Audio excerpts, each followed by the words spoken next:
Ladies and gentlemen, welcome to episode number 6 of, hold on one second. Let's redo that again. Ladies and gentlemen, we welcome you to episode number 5 of the Primetime Rundown, the Zoom interview series right here on the Eastern Observer and the Blackjack Media Networks. Alongside my guy, Anthony Tornatore, I'm Joey Jarzynka. We cannot thank Anthony Tornatore enough for coming on to the show here this evening. 6:01 Eastern time on this. I don't even know what day it's today. Today is Wednesday, April 22nd. I'm all off with my days. Anthony Tornatore, St. John's University Radio Network's sports director, my successor. My man Anthony, how you doing? How are things? How are things by you up in Westchester? We're hanging in there. Yonkers is getting hit a little rough over here, but, everybody's staying calm. People are trying to do their social distancing, and it looks like it's getting better in New York, so day by day, Yeah, absolutely. And that's the biggest thing right now is, we're slowly seeing significant decreases, basically everywhere, which is a good thing, potentially, flattening the curve. And especially by you were the hot spot of the state, so really glad to hear that you and the family are all healthy. Yes. Which is fantastic. So we're going to get things started here, ladies and gentlemen. If this is your first time joining us, again, this is episode number 5. The first 4 episodes were with Ross Mertz, Kevin Connolly, Rob DeLuca, and also Connor McGlynn. If you're just joining us, this is a Zoom interview series here live on Zoom, where we get to know the guests and all of my friends who I have gotten to know over the years in the sports industry that I have been blessed in for the last 6 years, surprisingly, and continuing to make good friends. And I have one right here with me, also my successor at St. John's University Radio Network. And now the craziest thing, Anthony, is that you went to St. John's. And first, before we even get to WSJU, I want to know why, and I actually don't even know this. Why did you choose St. John's? So it's actually a funny story.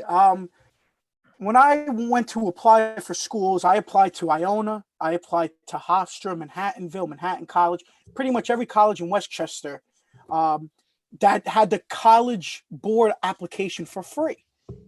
So I visited those schools. I loved them all. And my dad goes, hey, why don't you do St. John's? The application's free. I went there.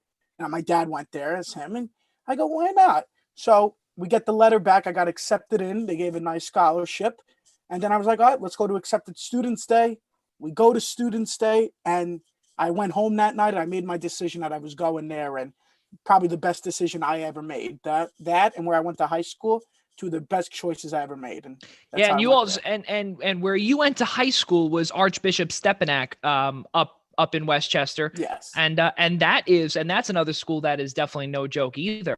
Where you are, your experience up there. Before you came to St. John's, did you have any of the broadcasting or even the aspirations to be a sportscaster or to be a multimedia journalist when you were in high school? Was that really a thought? I really didn't know what I wanted to do in high school until probably the end of my senior year. I knew what I wanted to do. I had just attended the Iron Eagle and Bruce Beck sports broadcasting camp. So right after that was going into my senior year. I said, this is great. So I did that. But I worked with the basketball team, the baseball teams as their media guy. I did the books, the stats. I was in touch with the local newspapers if they needed any information, photographers. So once I started that's when I started to fall in love with the media side of sports. Yeah, you see, and people don't understand this is that, there are so many different avenues you can take, and it can be, you could be a water boy, and just, even if you want to be in media, you can just, you can tap into any little thing. It could be a player, it could be a coach, it could be speaking with, again, the head coach and saying, hey, I want to do this, but really I want to stick to the media side. And really that is unbelievable to hear that you started there And especially me, not really an athlete anyway, and really a lot of that in our industry, not really athletes, and but we love sports so much that we want to be around it all the time, whatever we do. If you do the book, if you do whatever it is, so really kudos to you, and that is an amazing start of how you get into the field for sure. Now, what made you choose communication and journalism, or Um, who, and also who as well, who was really your biggest factor as well? so when I chose St. John's, there wasn't really a major for broadcasting, a sports broadcasting major. I know they have film, TV, and all that, but that wasn't my avenue. I'd Right. taken journalism classes in high school, so I said, let me do journalism. That's the closest I can get to a sports writer, a sports Right. broadcaster, and that's how I choose that. After I wrote so many articles in high school about sports that it was just, why wouldn't I want to do something that I Yeah. love? Yeah, no, absolutely. And that's the biggest thing, is if you love something, you stick to it and you wear your heart on your sleeve. And I know Yep. that's exactly why both myself and Mike Slavitt made you sports director, because you wear your Well, heart thank on your you. sleeve. And that is exactly who I am. And I saw a lot of me in you, and that's obviously how it all turned out.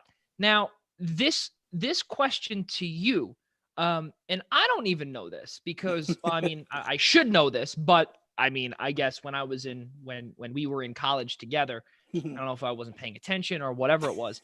How did you find out about WSJU? Now, I don't even know if you were the sports director at the moment. So my freshman year, I heard about it. When the accepted students that you hear about every club, and I Yeah, heard about that, and I heard they had a sports department, and I went to check it out. In my freshman year, when I went to go get my hours and stuff, nobody was there. yeah. It was Oh always, yes, and I actually had to wait, that was my first semester, and then by the time my second semester came, I was already doing other stuff, so I couldn't, juggle it all. And it wasn't until you and Mike came in and the station got a little more um, organized. organized that I was able to go in there, get my hours done, and get on the air. So Right. it just happened. Just found out about it, and took me a while, though. I really wish I didn't wait that entire year, but my dad used to bug me, make sure you go get your hours, finish it, so you could get on. And it finally happened, though. It did, but it It took a did, while. and the best part is obviously, there's a long history of and I'm not, again, I don't want to gloat or anything, but really I'm extremely happy that you're below, right below us, or right after us, that can continue the tradition, because where we were, the two of us, and even, obviously Kevin, who was on here, Brendan's going to be on here, and next Monday, actually, in 5 days. I'm sure he'll also say that Yeah. too, where it was a disaster and everything, and all five of us were able to really put this all together and make this one big family, and make it all really good, and hopefully in the future it'll pay off for all five.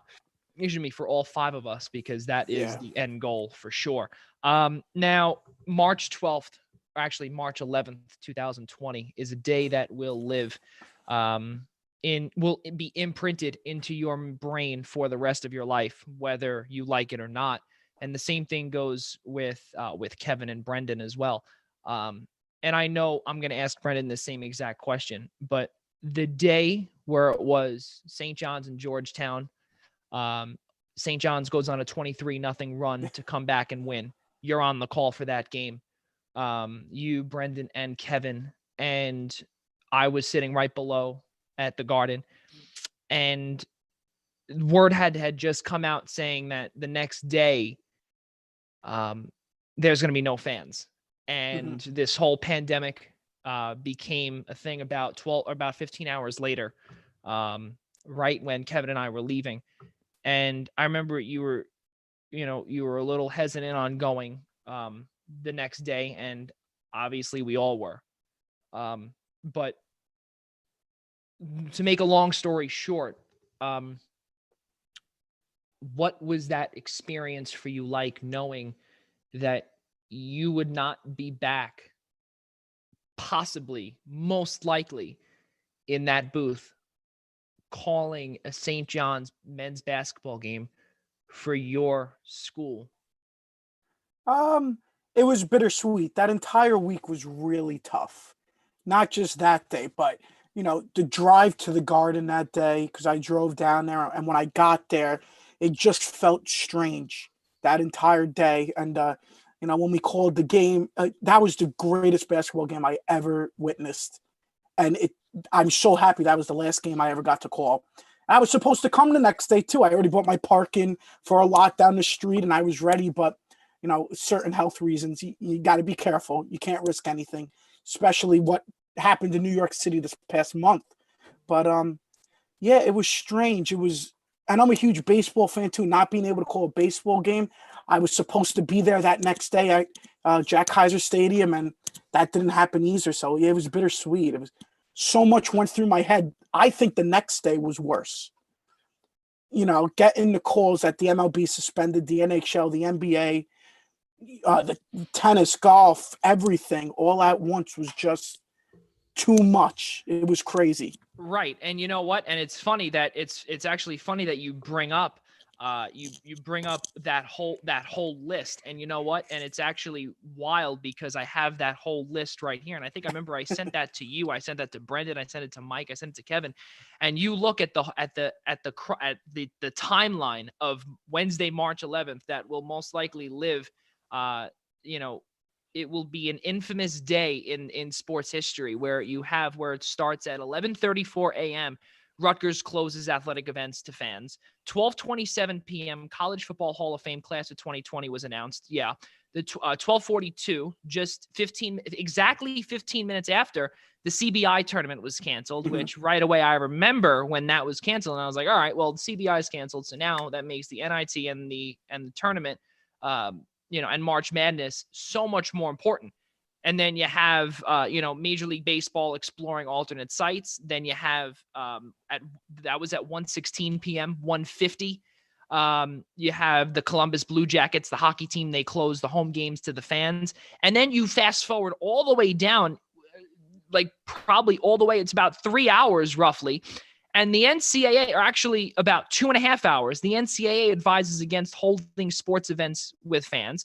And then exactly 15 minutes later at 4:30, this was before we even got there. The NCAA says the NCAA attorney will be held without fans, which is absolutely surreal too. And right from there, we listen and we say, this might be it, and you say that this is, that it was bittersweet.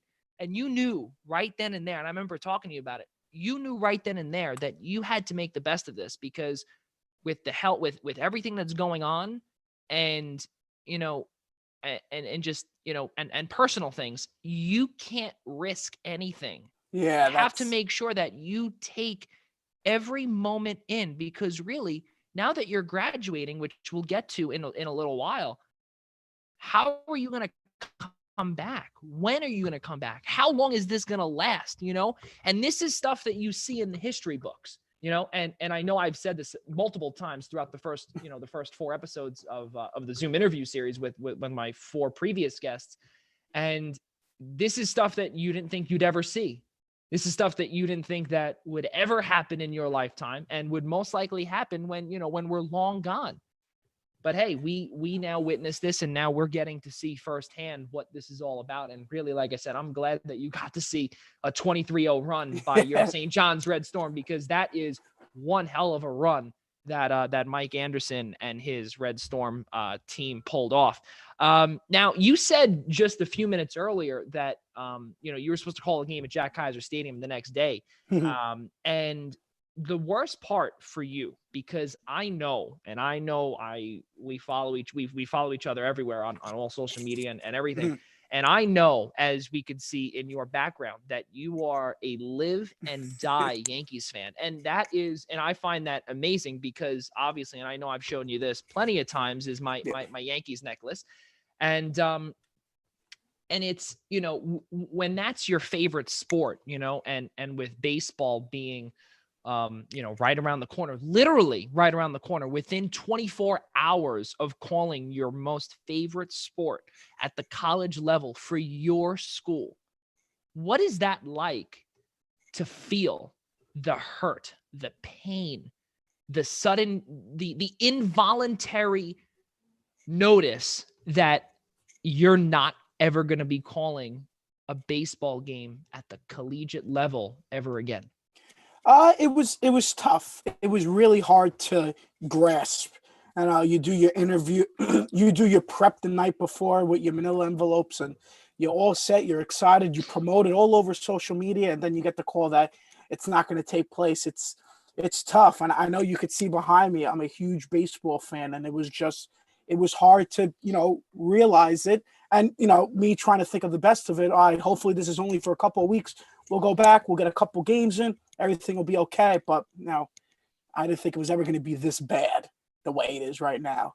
Right. And I don't think many people were thinking it would be that bad either, where, you look at the summer baseball league, you look at the Cape Cod League, you look at even leagues out here, out east of me on Long Island, the Hamptons Collegiate Baseball League. They have they start June 1st normally, and they end right around August 1st. Mm-hmm. And unfortunately, that's not going to be happening this year. Most likely, I know that June 1st is impossible because they need about 3 weeks for quote spring training, if you will, or for the collegiate kids to get out here and whatever.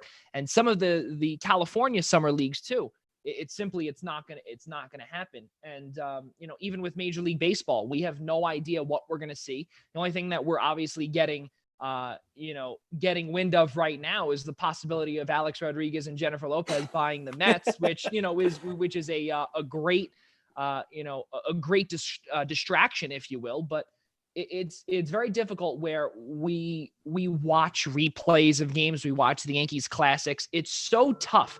We have to make sure that, obviously our health comes first, and, obviously it's going to be that much or that bittersweet, if you will, to quote you, when Yankees baseball comes back. That's for sure. And I know you, Anthony, are going to be very, very excited because you are a big Yankees fan. Yeah. You're also a big Rangers fan, which we'll get to later on. Hopefully, unfortunately, I have to get it in the show, but I'm not really a fan of discussing that. But and then also, in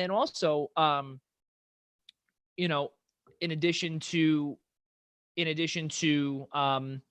just sports in general. Oh, and also that's what I was gonna say.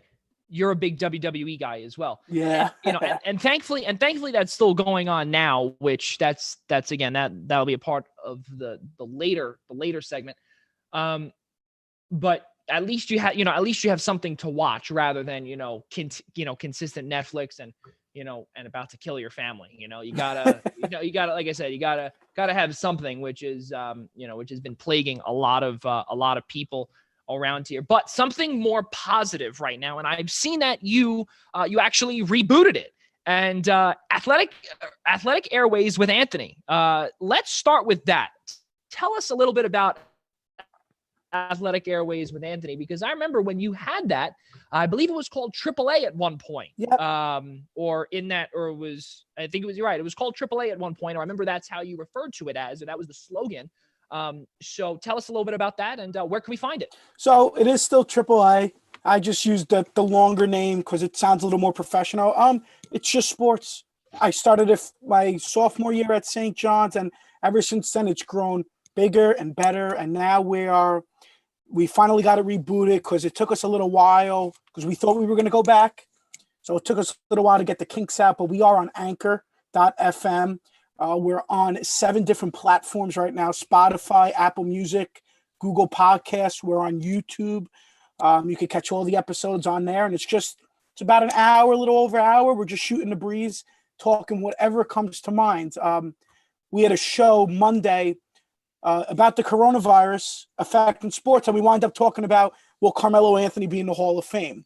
So it's just a couple of guys having some fun, trying to put a little more positive spin on the sports world right now. It's very gloomy. It's a little depressing right now, the way sports is, but we're trying to have a little bit of a fun, and it has been a lot of fun. Yeah, no, absolutely. And with it being a lot of fun, that's fantastic, because the problem now is that in sport period, whether it be baseball, WWE, football, hockey, etc., it's it's very obvious, and this is something where people try and escape you know, the dreaded money, politics, religion to speak about. But unfortunately now with sport in general, politics has to be involved because, well, you know, is it good for the people? Is it good for the fans? Is it good for money? So you have something all the way this way and then all the way this way. And it really, it's annoying because you have a lot of people that really look to sports to escape. And that's why I really, I have not checked out your show yet. I only listened to it when we were in college, and you had it on the St. John's University radio network on WSJU. And there it was amazing. But then again, this wasn't happening. So I'd love to hear, exactly what you guys have to talk about, because I know with the Primetime Rundown, which is actually tomorrow, which we'll get to later, it's very hard to discuss. It's very hard to come up with topics, and to just even speak freely. It can get heated, and it can get, and it's not even a scripted heated type situation. It is, you're simply watching for, the well-being of humans, watching the well-being of yourself, and,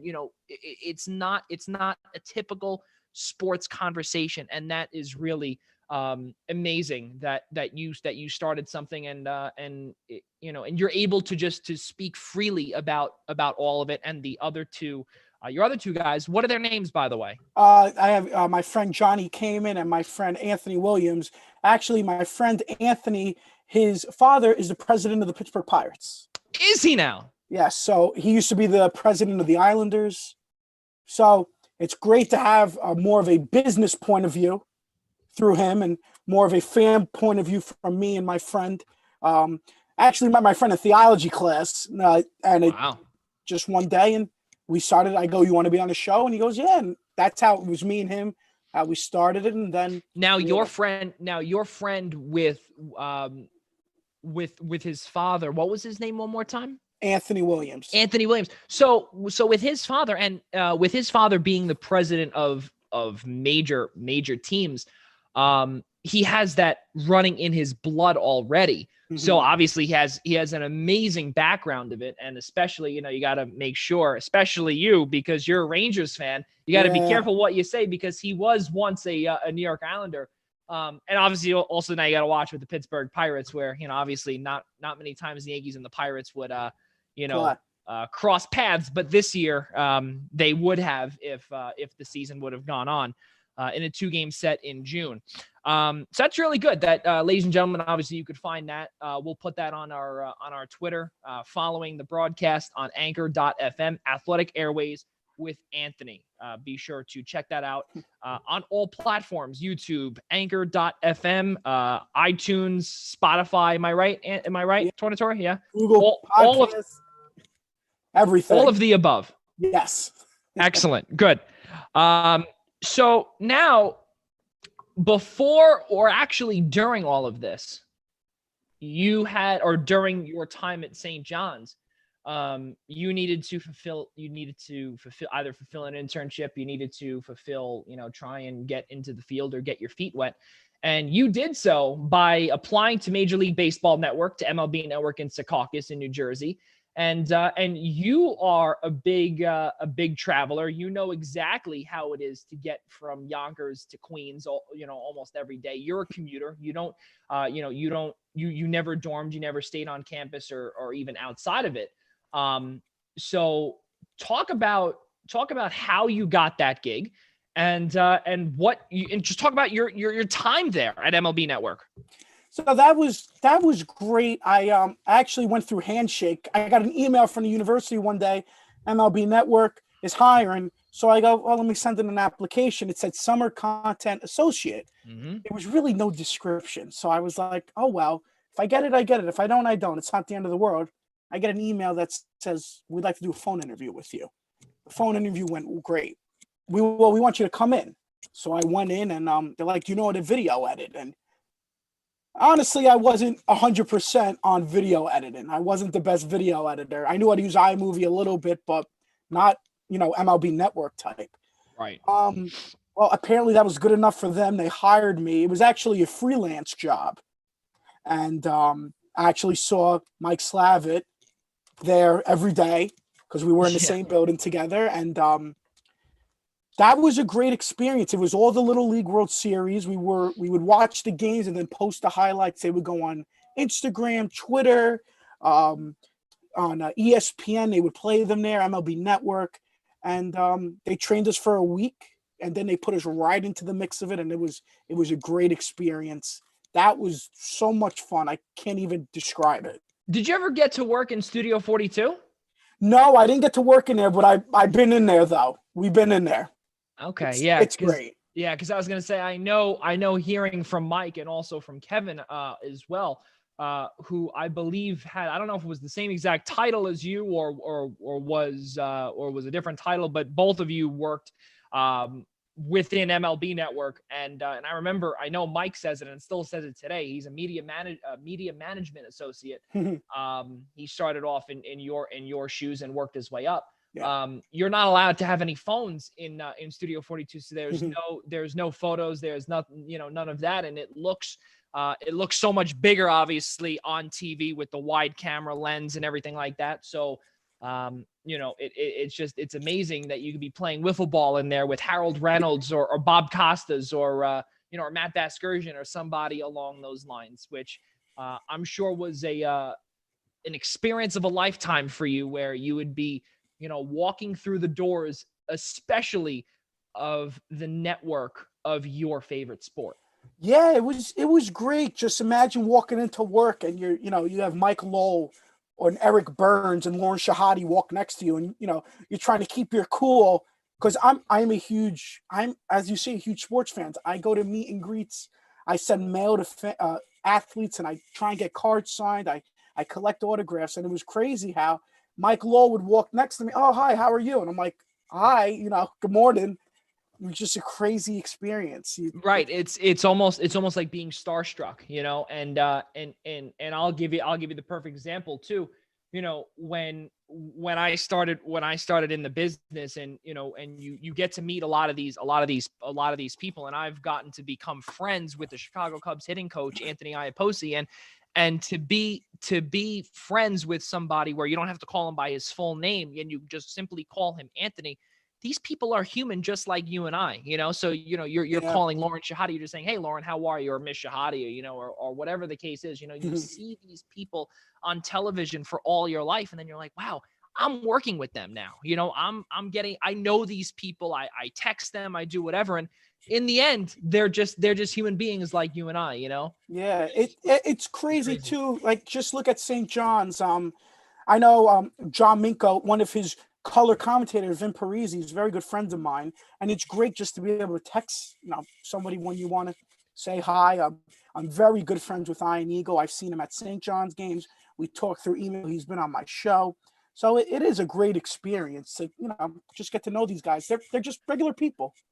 Exactly. And that's the biggest thing too. And especially when you have someone, someone with that magnitude like Ian Eagle to be on your show. I remember in the beginning, I remember, and I will tell you this because now we're both out of school.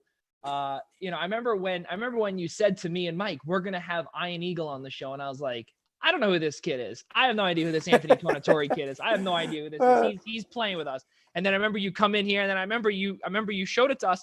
I couldn't believe it. And from that point on, I was like, oh, okay. So I know this kid. He's that Ian Eagle guy. Yeah. That's absolutely surreal. Yeah. Now in Secaucus, they moved NHL Network from Manhattan, from right above the NHL store on 6th Avenue and 48th Street. They moved that studio over there, and they moved it into Secaucus, right? Yeah. Or I guess they combined it with MLB Network. So they have employees from MLB Network work with NHL and vice versa. Mm-hmm. When you were at MLB Network, was that the case? Did you get to work on the NHL side ever? No, I was strictly Little League World Series, and that was a lot. There's tons of games going on because it's junior baseball, senior baseball, junior softball, senior softball. And, you'd have a 10 o'clock game. You're not getting out of there till 2, 3 o'clock. And I wasn't able to work with the NHL Network, but, just like with Lauren Shahadi and Mike Lowe, Ken Danico going into the studio, getting his makeup done. And I've seen the rink because it's right there next to the cafeteria. That was another surreal experience too. And it was strictly Little League World Series, but I was supposed to go back in April actually, but no baseball. They don't need any workers right now. Right. Yeah, no, absolutely. And a lot of these corporations, a lot of these networks, they're either furloughing their employees, or they're simply laying them off. It's wild, there's, and not only that too, everyone has to be, have to social distance. So really, they have to have like 2 or 3 people in the control room because, there's no live events. You can't even be in the studio. Everyone has to be home and doing exactly what we're doing here on camera, and really, you see on television, on news stations and everything, and you have people reporting the news from their basement, or their kitchen or wherever it is, live with Kelly and Ryan, both of them are reporting from their kitchen, or from their, from their bar, wherever it is. So a lot of crazy stuff. And, I wish that you would have had that story where, you would have been able to work on the other side because you're also a Rangers fan too. So to see guys like EJ Radick and, who also covers, the NHL and covers the New York teams, pretty good rather, that would have been really cool. Now, when you were covering, and I'm throwing you a little curveball here, no pun intended, but when you were covering, the Little League World Series, how was that experience for you? I worked with some amazing people with that. And I was in the same room as Kevin Connolly, who you had on the show, who was right next to me. Yeah. I would cut the highlight. I would send it to him. That was, you get paid to watch TV and watch baseball, and then you cut a highlight. And even though that was great, then you go on social media and you see it there. That's another thing. It's something you always dreamed about, like, oh, I want to be on the MLB Network, and then boom, there it is. It's on Twitter, it's on ESPN, it's on Snap, it's on Instagram. It was a great experience. You met some really cool people, a lot of workers too, because they had tons of games a day. They really did. And when you look at the room that we were in, there were TVs all over the place. Just the Yankee games on 8 different TVs. And you got the Met game on, and the Phillies game, and the Braves, and it was just amazing to just sit in a room with people that strictly love what you love. It was so much fun. Right, and not only that too, also where you are in the same building is also MLB Advanced Media as well, where actually it moved from Chelsea in Manhattan from the Lower East Side into Secaucus, and now everything is now in Secaucus except the obviously MLB executive offices, which are still in Manhattan. But we were talking about NHL Network before. I want to slide over to another favorite sport of yours and to a team that I can't stand, but hey, I'll still talk about it anyway because it is still a New York team, and I still obviously respect my friends for loving who they love. And you work for a fan-sided site called Blue Line Station. Yep. And for those that don't know, Blue Line Station is the fan-sided site for the New York Rangers. Now you're a Rangers fan. How did you first off, how did you become a Rangers fan? Let's start from there. Hockey wasn't always my sport. I wasn't a huge hockey fan until me and my dad went to a hockey game about 10, 12 years ago. And, they retired Andy Bathgate. Oh yeah. And Adam Graves' number that night. Wow, and that was your first hockey game. Yep, and what a game to see. My goodness. And I also got their autographs on the hat. So it was a great experience. And that was my first hockey game I went to, and the hockey games are exciting. Unfortunately, I can't go to a lot of Rangers games because tickets are through the roof. So I go to a lot of Islanders games. My best friend's an Islanders fan. I was at the game when the Flyers were up 3-0 in the first period, and they came back and won. Yep. With 30 seconds left. And I love hockey. It's a great sport, and it doesn't get the respect that it deserves. Have you ever been to a Stanley Cup playoff game? No. Oh, see that is a whole different level. And that's a whole, I guess, that's actually a whole different animal rather. Yeah. And being at, even at the Garden too. I've been to the Garden for a playoff game, both for Knicks and Rangers. And it is absolutely surreal. It's not, and I will tell you this, it's not anywhere near the Big East tournament, which, Yeah. Obviously the Big East tournament is amazing for us because, this is what we've grown up with. But once you get to see, and I know for the Islanders fans that could be watching right now, and they may shun me or potentially, have a bullseye on my head once I say this, but Rangers games at the Garden are a ton of fun. It's simple. It really is. And that's also why I love to see Islanders Rangers games at the Garden, because it's an amazing atmosphere regardless of what fan you are. And also you have the concessions too. You have everything is just it's an amazing opportunity to socialize, and on top of it, just to have fun and to watch an amazing hockey game as well. So you were, and honestly, I think that might be the best story that I've ever heard in terms of how you became a fan, because to see a game like that, of that magnitude, where a player gets retired, his number gets retired, that's something that many people can't say they've either done so far or have ever done in their entire lifetime. And you did it when you were a teenager, basically. So really, that is surreal, blessed for sure to be able to say that that you have that in your brain. How did you start with Blue Line Station? Again, through one of my partners, Kevin. He writes for Bull Durham, the Duke site. Right. Yeah. And he goes, "Why don't you do it? You could make some money off of it. It's fun. If you love the team, you could do it." And I emailed them, and they put me in. And the guy that I worked for, very organized, gave everybody equal amounts to write, and it was great. It was fun. We would do game reviews and recaps, and that's how I got into it. And I started writing, and over time, my articles did pretty good for a Rangers page, and it was fun. It was a good thing. Right. And not only that too, but also the best part is that you also improve, and you improve every single time that you write, because you'll always find a kink or two in your first article. Then in your second article, you'll be improving that. And then in the third article, you see what you did wrong on the second, and so on and so forth, which really is an amazing thing. And on top of it, exactly what you said, you're getting paid to do what you love. Yeah. That's the biggest thing too. And even if you don't like writing, because I'll say this with full transparency, and again, for the people that are watching, I'm going to flat out tell you, I hate to write, but I'm an SID and I write. I do. Yeah. Do I love what I do? I am blessed and I love what I do, but you got to love what you do. Exactly what Tornatore said. You walk in, you see Lauren Shahadi, you see Mike Lowell, you see these guys, and you just have to have that smile on your face. You got to wake up with that energy. And I know exactly what we said in the beginning of this show. You wear your heart on your sleeve. That's what my man Anthony does for sure. Speaking of the NHL earlier, what was, so in addition to you writing, was there anything else that they had you do? Just the game recaps were the biggest thing? Yeah, that was it. Just recaps.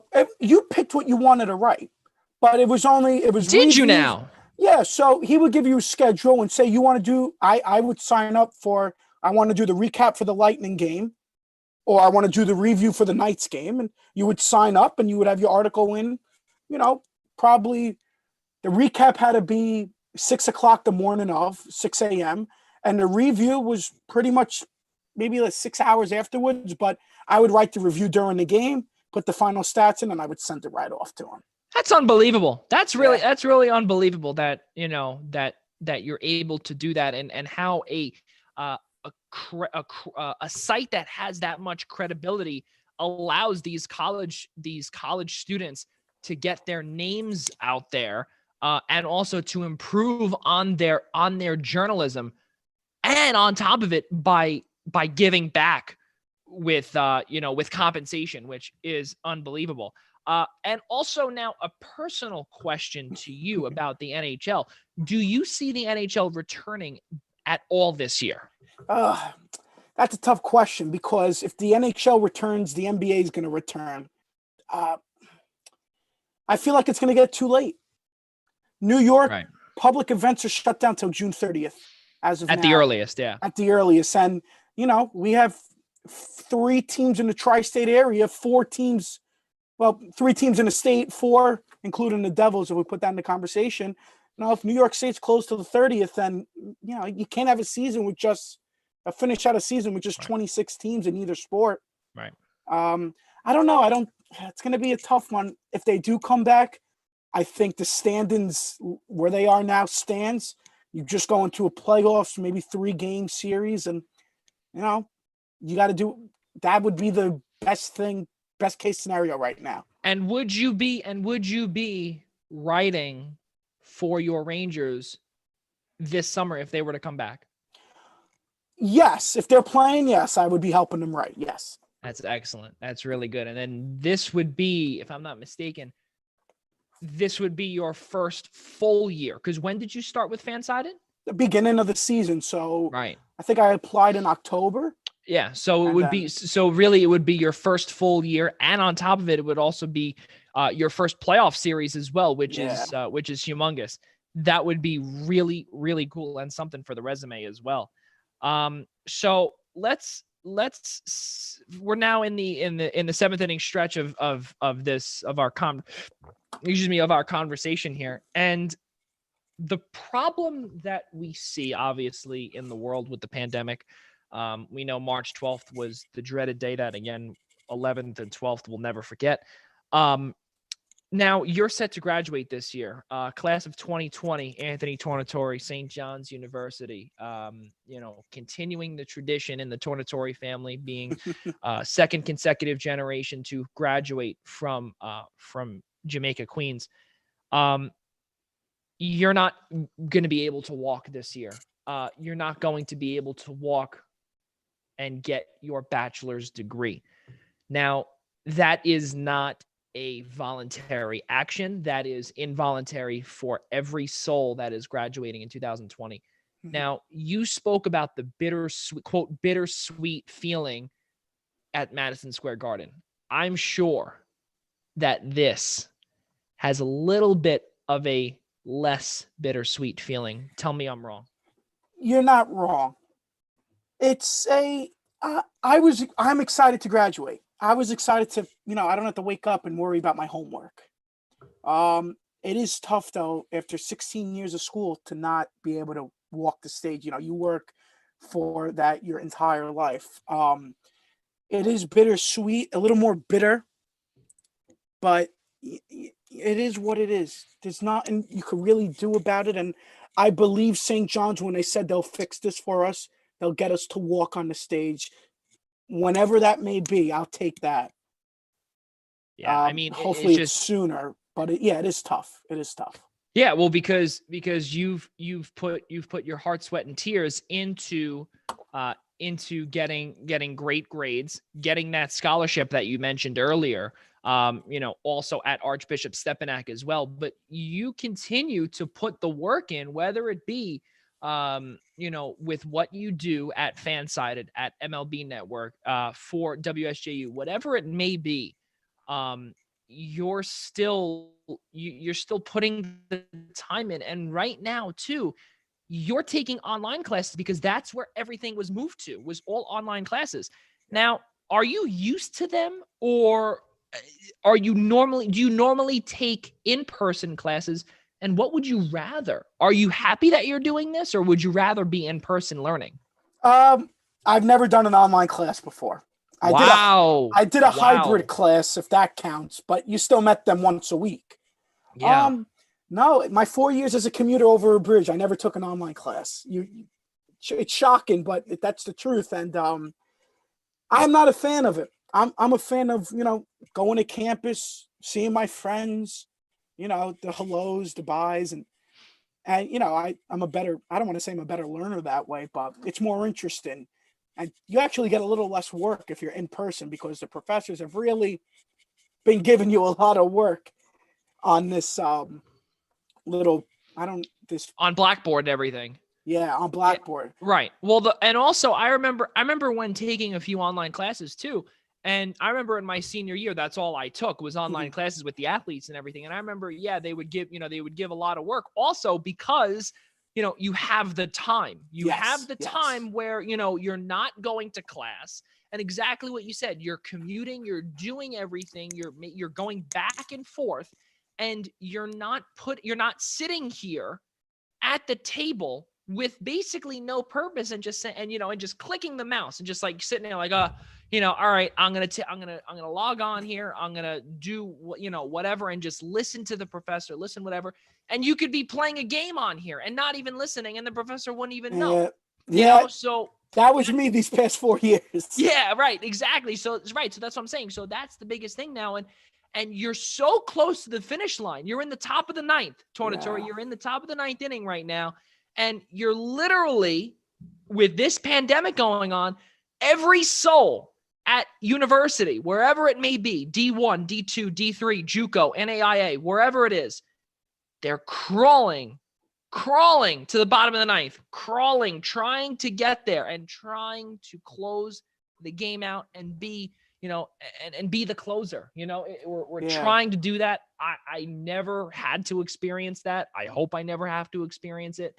And it stinks for you that you have to go through exactly what you're going through now. And this is the hardest part. And I've asked everyone this because back in 2008, after the recession and everything like that, people had hard times finding jobs and everything. And once the economy got better, everyone, still had problems finding jobs because in the industry that we're in, and not only that, but also now every single industry, either it's dying or it's booming. And in our industry, it's right in the middle, but there's so much competition. Mm-hmm. And you say to yourself, well, now there's a lot of companies and networks that have to furlough, have to lay people off. So what does the future hold for Anthony Tornatore? And not only that, what are your thoughts of just the sports world and the sports media industry moving forward? I think I think a lot of people are going to be on guard more. I think athletes are going to be a little more reluctant to give a high five to a fan. And I think interviews are going to be a little more spaced out. Not everybody, coming around somebody's locker with 8 microphones there. It's not going to be like that. And that's just for the safety reasons of everybody, not just the players. Me personally, my status is, I don't want to say I'm guaranteed a job because nothing's guaranteed. But I'm in very good standing with the people at the MLB Network. And once everything does come back, hopefully that'll be a place that I could go back to. MLB, NHL, it's something. If that's not the case, well, we start over again. And it wouldn't be the first time this has happened, that somebody started over and wound up having a successful career. We've seen it plenty of times. Kurt Warner used to bag groceries and he became a Hall of Famer. Yep, you're right. Yeah, you said it. It's true. And someone actually in our industry, who I've been blessed to speak with is Chicago Bulls play-by-play man Chuck Swirsky. And when I was listening to him, speak about his path to the Chicago Bulls, his life started at age 25. And when I say his life started at age 25, his first break was at age 25.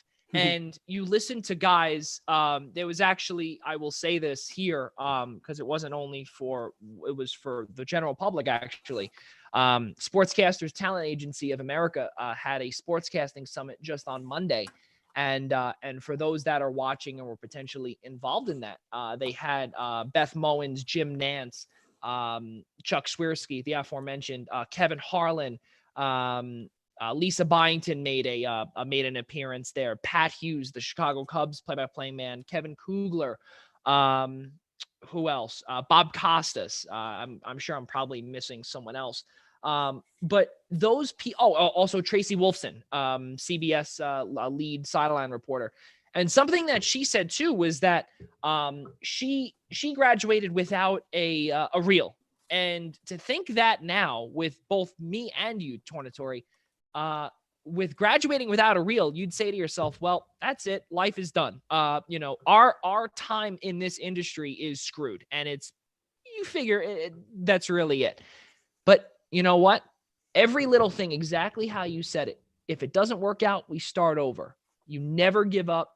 And it's possible where, with Chuck Swirsky being 25 years old and just getting his first, foot in the door, and years later, he's now the voice of the Chicago Bulls. Mm-hmm. Tracy Wolfson, who obviously had the connections, and clearly you have the connections too. We all have to make connections.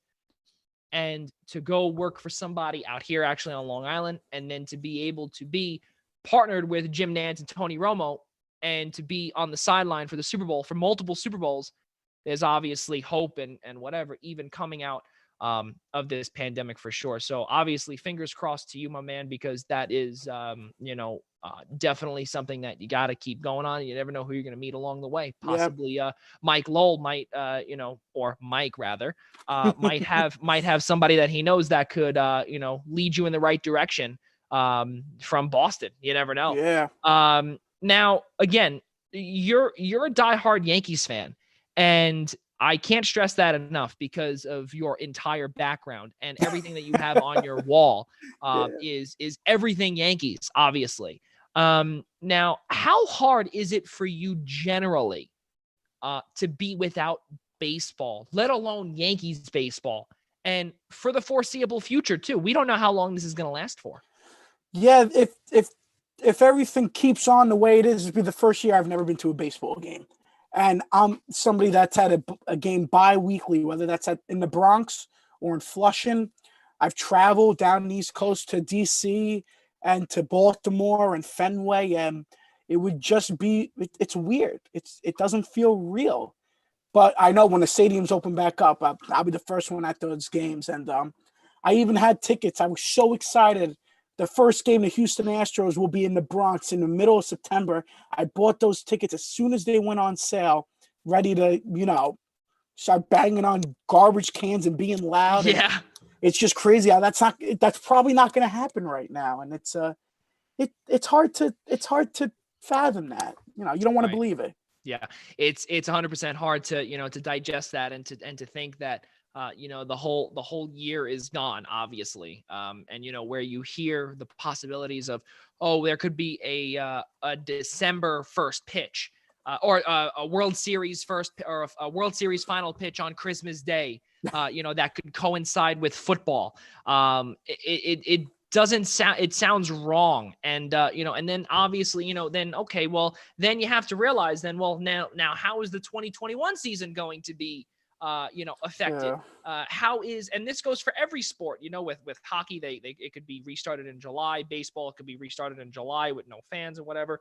And it's just, would you rather see, them start with, whenever it comes up to, or whenever they start again or restart rather, do you start with this basically the same schedule that you have, that might be tough. I think that's tough because you who knows if you might have played the Orioles 12 times already and you missed those games, or you play them 18 times, you just can't play them 6. I think the whole schedule needs to be reconfigured. Which is absolutely crazy. And I'm sure obviously Major League Baseball has a computer program set to go. And I'm sure they've already come up with thousands of projections or different scenarios that will be put into play now, because this is, usually they do this most likely for a test. And now the drill, this is no drill. This is real life now. It's a nightmare that we have yet to wake up from. Now I'm going to ask you, I'm going to throw a couple of questions at you in the final few minutes that we have here together. All right. And I want to know, when you were with WSJU and you were able to travel to the Dunkin' Donuts Center, to Georgetown, to the Capital One Arena, Prudential Center. Where else am I thinking of? I don't know if you guys ever went to Butler. I don't think you guys went to Xavier. No. So, and you guys, I know, definitely did not go to Creighton. So, or Marquette. So, obviously half the teams you went to. What was your favorite building that you were able to experience as a St. John's broadcaster? Oh, the Finneran Pavilion, without a doubt, in Villanova. That place is. It goes to show you what a couple of national championships will do. You walk in there and it looks like you're at an NBA game. the final 4 floors on the bottom. The media room is set up like a palace, and that place was just phenomenal. That I tell everybody, if you got to go anywhere, just go there for a game. Even if you're not broadcasting, just get there for a game. Yeah, I have to. Yeah, you know what? It's funny because I spoke with when we had Kevin Connolly on the show. I had asked him the same question. I'm going to ask Brendan this question too, and I want to see his answer and see if there's 3 different answers. So you have Finneran Pavilion, and Kevin Connolly had Dunkin' Donuts Center. So the Dunkin' Donuts Center, that was an interesting game. And I know exactly what you went through because I know myself and Mike Slavitt and Rodney Harris all went through the same exact thing. Yeah. With the pep band behind you and the fans behind you and the chuckles from everybody and the heckling and everything like that. So And you also had the season ticket holders in front of you as well. So we had the cheerleaders in front of us and the student section behind us, and that was let's just say we had to apologize on the air a lot. Right. Yeah, it was an experience of a lifetime to say the least, for sure. Right now, what exactly are you watching besides sports? Is there anything maybe Netflix, Hulu, any movies that you want to watch, that you've watched, that you can potentially say on air, or give some tips to those looking to watch something else? So I haven't even been watching on either. I've been watching Disney Plus. Wow, have you now? I'm a Marvel fan. Okay. So I said to myself, I'm going to be stuck in the house. I might as well watch every movie in chronological order. Yeah. So I've watched 20 movies so far. I have 3 left. Wow. Yeah. 20 movies. Wow. Yeah. I watched Ant-Man last night. So, we're going down the list. And the movies are like 2.5 hours long. They're not. Yeah. Yeah. So that's really good. And on top of it, you're still juggling your schoolwork. And you were saying earlier that the professors are still piling on the work, and yet you're still having time for 20 plus movies on Disney Plus. Amazing. Yeah, that's been taking a lot of my time up, and I've been on TikTok a lot. That's a new favorite. That's fun. But wow. You just gotta burn up some time, because you wake up and within 20 minutes, you already did everything you needed to do for the day. Right. Yeah. And not only that too, you see a lot of people that are coming up with different things, it's either home projects, it's catching up on movies, or even rewatching movies. And heck, that is absolutely unbelievable. You coming up with 20 plus movies in the last month, rather. Really, absolutely unbelievable. Out of those 20 movies thus far, what's your favorite Disney Plus / Marvel movie that you've seen in that 20? I got to say Doctor Strange. Okay. Big Doctor Strange fan. And what are the next 3 that you have, just so we can get a little glimpse of what Anthony Tornatore has watched? So I've seen them already, but I got to rewatch them, because when you watch it, and I put the captions on, some people think I'm crazy. Do you now? But when you watch it and you're alone and you put your phone down, you find out so much more information than if you were at a movie theater. And I have to watch Infinity Wars, Endgames, and Spider-Man, the last Spider-Man that just came out. And I've seen those 3 already, but I'm gonna find out more stuff when I watch them again, quietly, and it'll be peaceful. And that's why I did this. So I take it that you're not really a big movie theater guy. You're a big you're a bigger stay at home guy and really watch the classics. Yeah, I like going to the movies. I saw Endgame when it first came out, and it was packed. Like, yeah, it was an 11 o'clock movie. It's a 3-hour movie. Yeah, and people. I wasn't a huge Marvel fan back then, and people were going absolutely nuts. Yeah, in that movie theater. And now I'm just saying to myself, they got about 7 more movies coming out in the next 2.5 years, and all I know is I'm going to be at those. And you're going to be at them on open. And are you going to be at them on opening night or no? I don't know. Too much. I've seen 1 movie on opening night. I saw Creed 2 on opening night. Okay. And I was in the first row. Ooh. And with my dad, and my neck was like, it was horrible. But we were able to move back a little bit after. But I don't know what I'm going to do. Marvel has a huge fan base that right. I think they'll be sold out, so I might not even be able to go. And you might also be able to, save a little bit of money, be on your couch, be able to pause the, Yes. be able to pause it, be able to go to the bathroom at your own time and, Yeah. make your own popcorn, etc. Really, really good stuff. Now, as a now I can say this, which really I know it's going to hurt you, because when I was told this, it hurt me as well. Former WSJU sports director.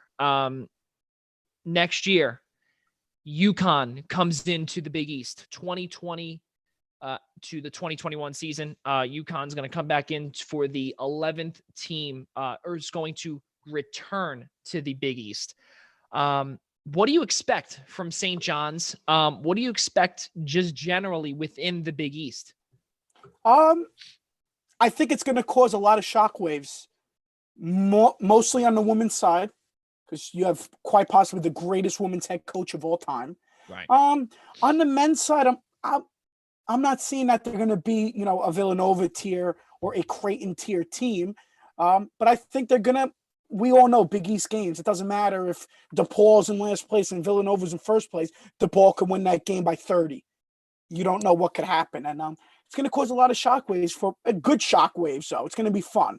The games are going to be electric, and I'm so happy for the women, though, because our women's basketball team has always been a strong team, and Coach Joe Tartamella is a fantastic guy, and they don't get the support they deserve. And maybe with UConn coming in there, they'll start getting a couple more eyes towards the Big East. Yeah, which is absolutely wild, where it's going to be Gino Auriemma inside Carnesecca Arena for the first time in years. That's absolutely stunning, too, where, you see following numerous, NCAA titles, and now that coach is going to be coming into Carnesecca playing a St. John's women's team who is on its way up. And I'm going to throw you this last curveball before we head into the credits, Anthony. And what I want to know is that for someone that was covering the women's team, Tiana England now graduated. Now she's a graduate transfer down in Florida State. Talk about the loss of what she would bring to the table in Queens. And what does that loss do? Who can make that up? Especially with you covering the team. You know that team pretty well. Yeah, Tiana England, a fantastic player. She could turn it on and off, drive at will. If you need a bucket from her, she'll give it to you. She might not be the greatest shooter of all time, but she could drive that basket, get to the free throw line. She was a fantastic player. They're going to miss her. But freshman last year, sophomore this year, Unique Drake, is probably going to take over point guard duties, and she is a fantastic basketball player. She's just like Tiana. She's quick. She can shoot the ball, too. She's got a great three-point shot. I don't want to say that they're not going to miss her, but they're finding somebody almost the same caliber of talent as Tiana England, and just all the pieces around them. They're going to be a really good team next year.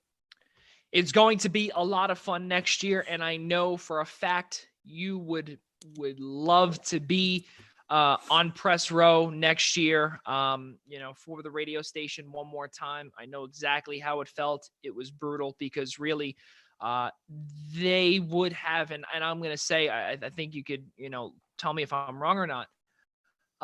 They would have been an at-large, most likely.